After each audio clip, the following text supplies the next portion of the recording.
আসসালামু আলাইকুম।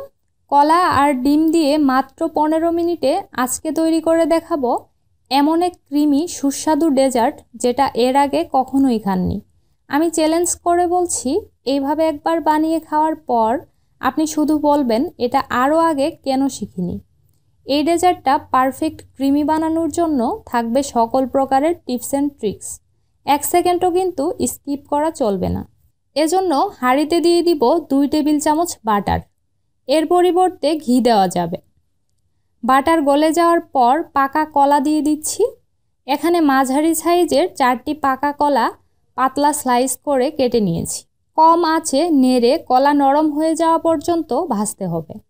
যেহেতু পাকা কলা তাই খুব দ্রুতই নরম হয়ে যাবে। এখন দিয়ে দিচ্ছি 1 টেবিল চামচ লেবুর রস। তারপর ভালোভাবে মিশিয়ে নিয়েছি। দেখতেই পাচ্ছেন কলার স্লাইসগুলো একদম নরম হয়ে ভেঙে গেছে। এবার চুলা থেকে নামিয়ে ভালোভাবে ভর্তা করে নিব। আমি পটেটো মেশারের সাহায্যে ভালোভাবে মেশ করে নিয়েছি। আপনি চাইলে ব্লেন্ডারের সাহায্যে পেস্ট করে নিতে পারেন। এর মধ্যে কোনো দলা রাখা যাবে না, একেবারে মসৃণ মিহি মেশ করে নিতে হবে। এরপর কর্নফ্লাওয়ার দিয়ে দিচ্ছি 2 টেবিল চামচ। সেই সাথে 2টা ডিমের কুসুম, সাদা অংশ বাদ দিয়ে শুধু কুসুম দিতে হবে। আচ্ছা, এখন এর মধ্যে 2 কাপ দুধ দিয়ে খুব ভালোভাবে মিশিয়ে নিব। এই 2 কাপ দুধ আমি একেবারে না দিয়ে অল্প অল্প করে দিয়ে মিশিয়ে নিয়েছি। এর ফলে খুব সহজেই কলার সাথে মিশানো হয়ে যাবে। ডেজার্টে খুব সুন্দর কালারের জন্য আমি এর মধ্যে সামান্য ইয়েলো ফুড কালার ব্যবহার করেছি। আপনি এটা ছাড়াও বানাতে পারবেন। সব কিছু যখন খুব ভালোভাবে মিশিয়ে নেওয়া হয়ে গেছে তখন চুলায় বসিয়ে দিয়েছি। তারপর মাঝারি আঁচে অনবরত নেড়ে ঘন মিশ্রণ বানাতে হবে। যেহেতু কর্নফ্লাওয়ার দিয়েছি তাই কিছুক্ষণ জাল করার পরেই দেখা যাবে কলার এই মিশ্রণটা ঘন হতে শুরু করেছে।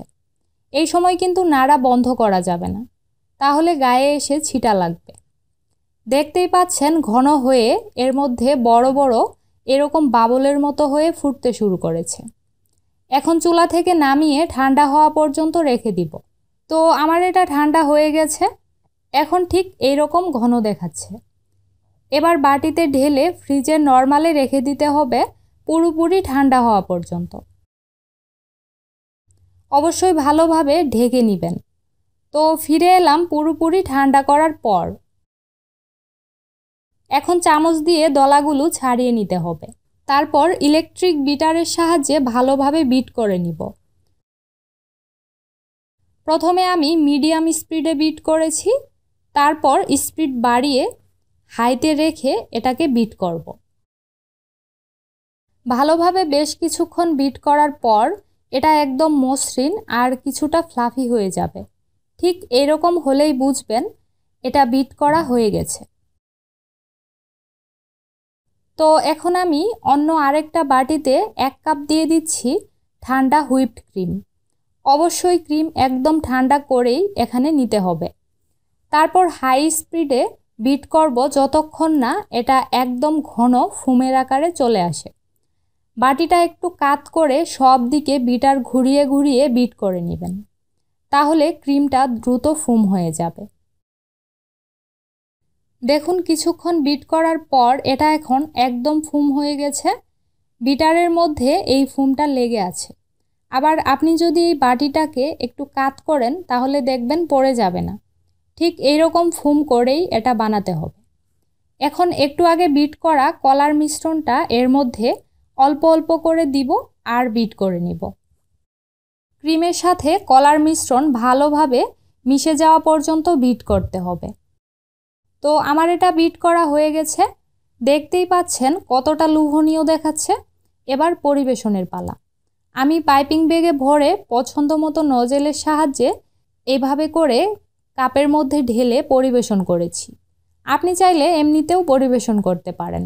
আমি শুধু দেখার সৌন্দর্যের জন্যই এই কাজটা করে নিয়েছি। এইভাবে কলা দিয়ে শুধু একবার এই ডেজার্টটা বানিয়ে খেলে আপনি এর প্রেমে পড়ে যাবেন। ঘন ক্রিমি মসৃণ এই ডেজার্টটা মুখে দিলেই একদম মিলিয়ে যাবে।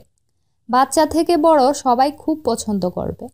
ফ্রিজে নরমালে রেখে আপনি 4 থেকে 5 দিন সংরক্ষণ করে খেতে পারবেন। আজ তাহলে এখানেই বিদায় নিচ্ছি। আল্লাহ হাফেজ।